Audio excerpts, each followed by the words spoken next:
Bismillahirrahmanirrahim. Assalamualaikum warahmatullahi wabarakatuh. Alhamdulillahirabbil alamin. Pada kesempatan kali ini saya akan mengerjakan tugas mata kuliah pembelajaran akidah akhlak yang diampu oleh Ibu Dr. Siti Sawadah Susanti MPD, di mana saya akan menjelaskan materi tentang metode diskusi. Nah, sebelum masuk ke penjelasan materi, izinkan saya untuk memperkenalkan diri terlebih dahulu. Perkenalkan, nama saya Sinta Nurbayana dengan NIM 22202100082 dari Program Studi Pendidikan Agama Islam semester 5C.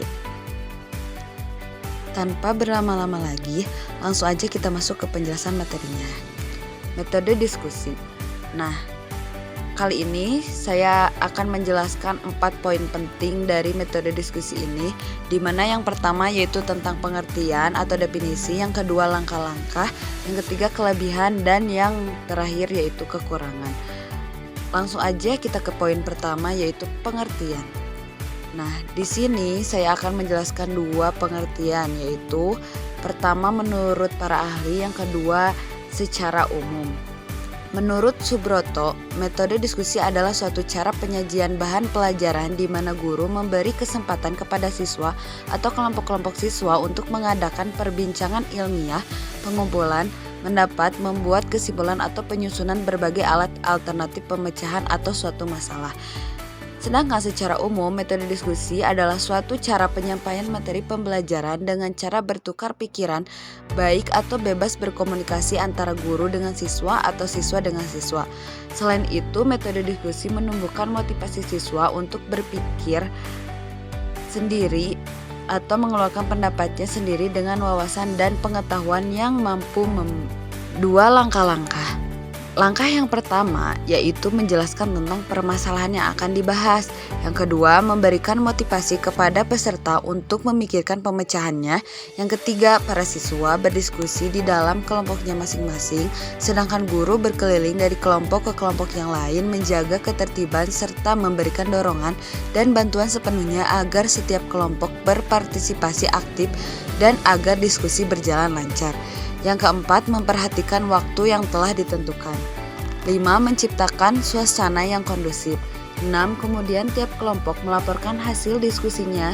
Hasil yang dilaporkan itu ditanggapi oleh semua siswa, terutama dari kelompok lain. Guru memberikan penjelasan terhadap laporan-laporan tersebut. 7. Akhirnya siswa mencatat hasil diskusi dan guru mengumpulkan laporan hasil diskusi setiap kelompok. 8. Memberikan secara adil kepada peserta untuk mengemukakan pendapat. 9. Mengendalikan pembicaraan ke arah pokok permasalahan. 10. Menyimpulkan berbagai pendapat. 3 kelebihan. 1. Menyadarkan anak didik bahwa dengan berdiskusi mereka saling mengemukakan pendapat secara konstruksi sehingga dapat diperoleh keputusan yang lebih baik. 2. Membiasakan anak didik untuk mendengarkan pendapat orang lain. 3. Mendidik siswa untuk belajar mengemukakan pikiran atau pendapat. 4. Memberi kesempatan siswa untuk memberi pembelajaran dari sumber data. 5. Memberi kesempatan siswa untuk menghayati pembaharuan suatu problem bersama-sama. 6. Melatih siswa untuk berdiskusi di bawah asuhan guru. 7. Merangsang siswa untuk ikut mengemukakan pendapat sendiri, menyetujui atau menentang pendapat teman-temannya. 8. Pembina suatu perasaan tanggung jawab mengenai pendapat atau kesimpulan atau keputusan yang akan atau telah diambil. 9. Mengembangkan rasa solidaritas atau toleransi terhadap pendapat bervariasi atau mungkin bertentangan sama sekali. 10. Dapat merangsang siswa untuk lebih kreatif, khususnya dalam memberikan gagasan dan ide-ide. 11. Melatih membiasakan diri bertukar pikiran dalam mengatasi setiap permasalahan. 12. Melatih siswa untuk dapat mengemukakan pendapat. 4. Kekurangan. Yang pertama, tidak dapat dipakai pada kelompok besar. 2. Peserta didik mendapat informasi yang terbatas. 3. Dapat dikuasai oleh orang-orang yang suka berbicara. 4. Biasanya orang menghendaki pendekatan lebih formal. 5. Suatu diskusi tidak bisa diramalkan sebelumnya. 6. Suatu diskusi memerlukan keterampilan tertentu.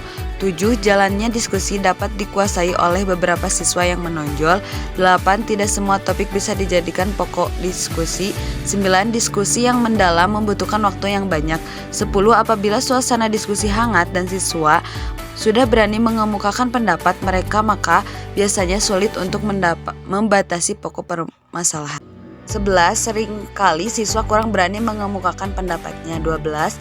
Jumlah siswa di dalam kelas terlalu besar akan mempengaruhi setiap siswa untuk mengemukakan pendapat.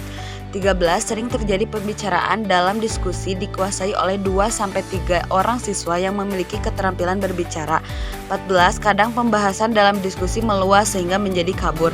15. Sering terjadi perbedaan pendapat yang bersifat emosional yang tidak terkontrol. 16. Hal ini bertujuan untuk mendorong munculnya faktor positif dalam diri siswa. Nah, itu saja yang dapat saya sampaikan. Mohon maaf apabila banyak kesalahan dan kekurangan. Terima kasih atas perhatiannya. Billahi taufiq wal hidayah. Wassalamualaikum warahmatullahi wabarakatuh.